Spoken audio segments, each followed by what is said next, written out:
E aí, pessoal, tudo bem? Hoje a gente vai mergulhar num dos assuntos mais fascinantes e, vamos ser sinceros, um dos que mais dão um nó na cabeça na Bíblia: as profecias sobre o fim dos tempos. Se você já ficou meio perdido tentando entender as diferentes cronologias e o que cada uma quer dizer, saiba que você não está sozinho, viu?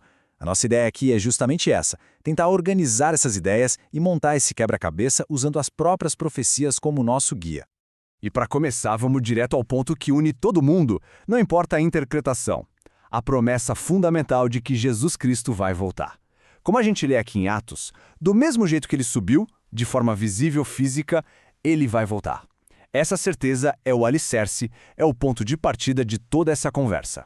E para a gente não se perder nesse caminho, tá aqui o nosso mapa de hoje. A gente vai passar pela promessa do retorno, pelos eventos-chave, vamos entender as diferentes cronologias, usar Gog e Magog como exemplo prático, ver o destino final em que todos concordam e, claro, o que tudo isso significa para a nossa vida hoje. Certo, então, vamos lá. Antes da gente começar a debater quando ou como as coisas vão acontecer, a gente precisa afirmar bem essa base. A promessa da volta de Cristo não é só uma ideia no ar, sabe? É uma garantia, é a âncora de toda essa discussão. E essa promessa fica ainda mais forte, mais pessoal, quando a gente lê em João 14. O próprio Jesus falando: "Eu voltarei e receberei vocês para mim". Olha só, isso tira a profecia daquela coisa gigante, cósmica, lá longe, e traz para perto. Vira uma esperança nossa, pessoal. E é por isso que tanta gente se dedica a entender o que vai acontecer ao redor desse grande evento. Ok, agora vamos imaginar as profecias como um grande quebra-cabeça.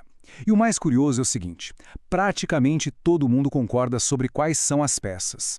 A grande questão, o que gera todo o debate, é a ordem em que a gente monta essas peças.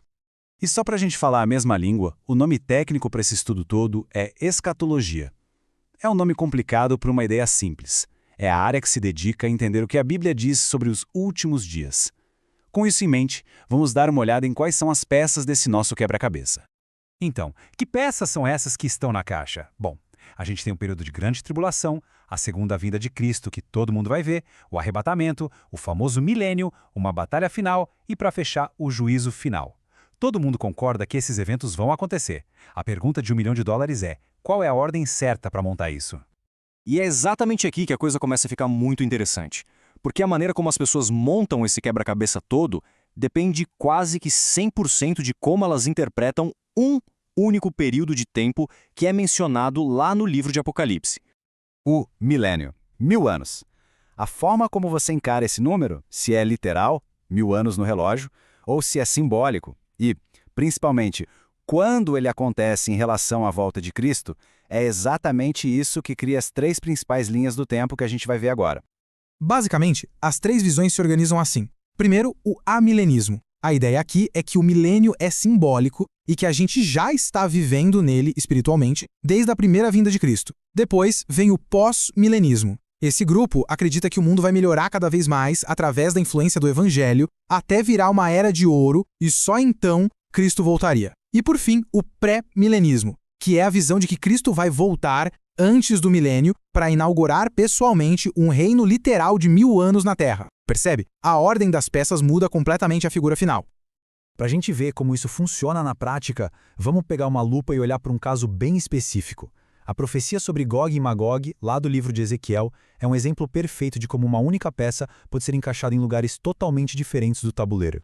Olha que interessante. Muitos hoje leem essa profecia e a conectam diretamente com o noticiário falando de um conflito geopolítico que está para acontecer envolvendo nações atuais contra Israel.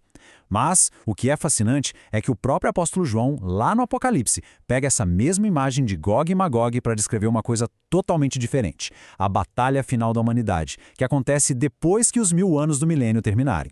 Isso mostra o cuidado que a gente precisa ter ao tentar ligar profecias antigas direto com as manchetes de hoje, né? E agora a gente chega num ponto que eu acho crucial.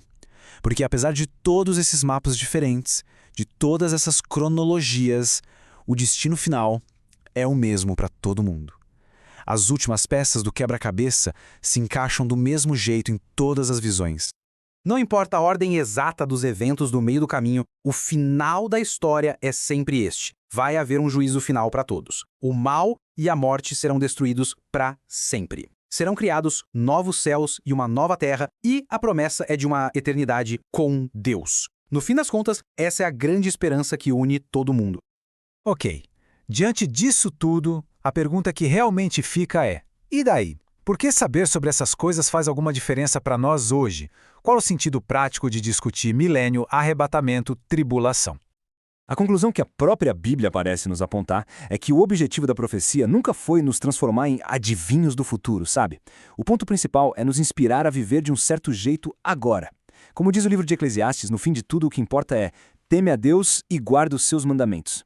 A profecia é, então, um grande chamado para a gente viver com mais propósito hoje. Então, eu queria terminar com essa reflexão, deixando um pouco de lado os debates sobre as cronologias, sobre quem está certo ou errado. Qual é o impacto real que a promessa da volta de Cristo, do juízo e de uma nova criação, qual o impacto que isso tem nas suas decisões, nas suas prioridades, na sua esperança, no seu dia a dia? Essa talvez seja a pergunta mais importante de todas.